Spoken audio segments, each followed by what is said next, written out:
మహాత్మా గాంధీ జాతీయ గ్రామీణ ఉపాధి హామీ పథకం పేరు మార్చడాన్ని నిరసిస్తూ మహబూబాబాద్లో కాంగ్రెస్ పార్టీ ధర్నా చేసింది.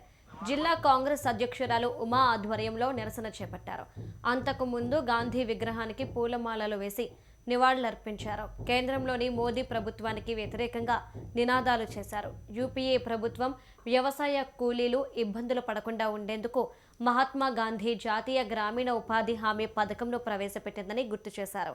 మోదీ ప్రభుత్వం ఈ పథకాన్ని రద్దు చేసేందుకు పేరును మార్చిందని ఎద్దేవా చేశారు.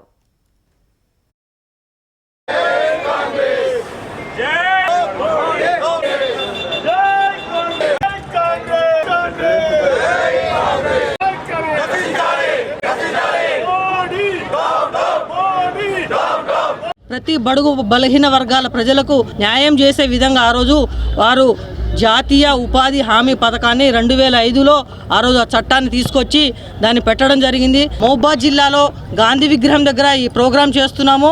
ముఖ్యంగా ఈ ప్రోగ్రాం అనేది ఒక నిరసనగా తెలియజేస్తూ ముఖ్యంగా ఇక్కడ మహాత్మా గాంధీ గారి యొక్క పేరును తొలగించి బీజేపీ ప్రభుత్వము చాలా కుట్రగా పనిచేసినటువంటి విధానం కాబట్టి ప్రజల్లో కూడా చాలా మార్పు ఉన్నది. ఎందుకంటే ఈ ఉపాధి హామీ ద్వారా ఎంతో మందికి నష్టం జరుగుతున్నది కాబట్టి కేంద్రం పైన ఒత్తిడి తీసుకొచ్చి అన్ని డిస్ట్రిక్ట్ ప్రెసిడెంట్లలో కూడా అన్ని నియోజకవర్గాలలో ఈ ప్రోగ్రాం కాంటాక్ట్ చేస్తున్నాం కాబట్టి ఈ విబీజీ ప్రోగ్రాం అనేది రద్దు చేసే విధంగా యథావిధిగా జాతీయ ఉపాధి హామీ పథకాన్ని అదే కొనసాగించే విధంగా ఇప్పుడు మా యొక్క రేవంత్ రెడ్డి గారు ఈ ప్రోగ్రామ్స్ చేసి ఇవన్నీ తీసుకొని వచ్చి రేపు ఎమ్మెల్యే గారికి ఆయా గ్రామాలలో కూడా సర్పంచ్ల దగ్గర సంతకాలు తీసుకొని ఆయా గ్రామాలలో గ్రామ సభలు పెట్టి సంతకాలు తీసుకొని అవి కూడా మన ఎమ్మెల్యే గారికి ఇచ్చిన తర్వాత అవి సీఎం గారు రేపు కేంద్రంలో మార్చిలో బడ్జెట్ జరుగుతుంది కాబట్టి ప్రతి ఒక్క మండలాల నుంచి కానీ ప్రతి ఒక్క గ్రామ పంచాయతీల నుంచి ఆ సంతకాలు సేకరించి అది బడ్జెట్లో పెట్టే విధంగా